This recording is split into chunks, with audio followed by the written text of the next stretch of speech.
Welcome to Cathy's Eclectic Garden. I'm Cathy, and I garden in zones 5B, 6A in Northwest Ohio. Today I want to talk to you about why you should consider not cutting back your native and non-native perennials in the fall or early winter. We'll be right back.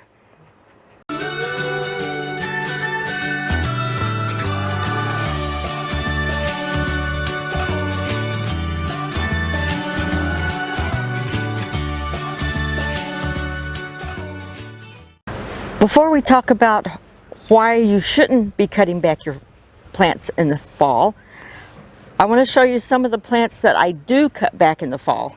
And the reason I cut back these 4 plants is because they're aggressive. And the first one is this wild bergamot. Now, I have a lot of this in my garden, and it's not my least maintenance plant because it always gets powdery mildew, and I have to cut it way back early in the season. So this was already cut back probably, this is the end of October, and this was probably cut back in July because it had powdery mildew. So I just whacked it all the way back, and then it came up again, and I will be cutting this back probably within the next week or 2 because this plant just grows and grows and grows and grows. I've got a good sized patch of it here, and my other native garden has a patch that's probably twice this big. So that's my first plant that I cut back in the fall, wild bergamot. Okay, the next plant that I will be cutting back is sweet autumn clematis. Now, this sweet autumn clematis is on the invasive watch list in Ohio. It spreads profusely. This is my first year for this plant, so I can't attest to that myself, but I can already see it's sending out runners here. So I will be cutting this back I'll probably cut it back by at least a half so that won't spread quite so much. Sweet autumn clematis. The third plant that I cut back, and I cut this one back early. I cut this is a cut plant. It's a native in our area, and I cut this back as soon as the flowers start to die back.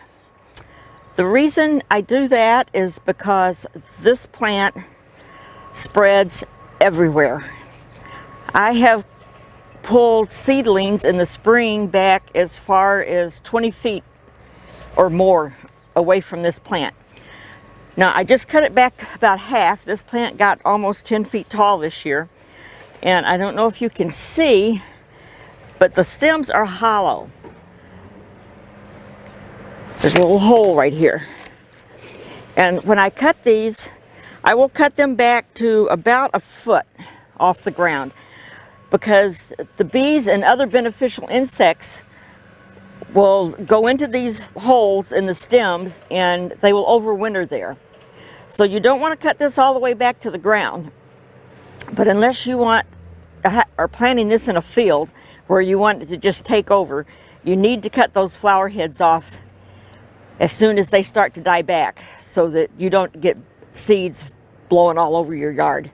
But it is a beautiful plant. The pollinators love it. I don't want to discourage you from planting this. Just be aware that you have to make sure you get those flower heads cut off. And the last plant that I cut back, and I cut this one back clear to the ground, is gooseneck loosestrife. Now, this isn't the purple gooseneck loosestrife. That is invasive in Ohio. This is a white gooseneck loosestrife, and it is not invasive. It's not invasive, but it does spread quite readily, and it spreads by rhizomes. So I will come in a couple of weeks and just whack this back all the way to the ground and get all of this foliage cleaned up, and it'll be ready to come back next year. Okay, now let's talk about the reasons that you should not cut your plants back in the fall or winter. One reason is the seeds. This is Genitol phlox, and it still has one little flower hanging on here the end of October, but the rest of the plant has pretty well died off. these are all seeds. The birds like these seeds, especially the goldfinches, but we also see woodpeckers, chickadees, wrens, the house and Carolina wrens, and also nuthatches will eat these seeds. And this also will stay tall like this most all winter, and it's a good cover for the birds, and it's also makes a good habitat for native insects, a place for them to nest and hide. This also brings us to our next reason, and that's for plants to self-seed. Some of these seeds, the ones that the birds don't get, will drop off onto the ground and create new plants. And I've got several plants in my garden that do self-seed. This is just one of the many self-seeders. Another reason to not cut your plants back is because they may be setting buds for next year. This is an aronia berry bush, and if you can see, this plant is already setting buds for next year. That is where next year's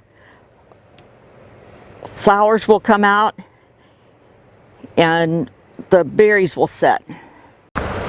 This is another reason you don't want to cut your plants back too soon.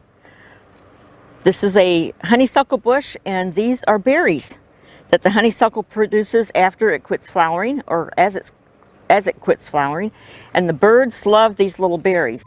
And you can see it's still putting out flowers as well. So honeysuckle's one you don't want to cut back too soon. This is a beautyberry bush, and it is just starting to put on its berries, and that's another one that the birds love to eat in the winter. So leave those berries so the birds have something to eat.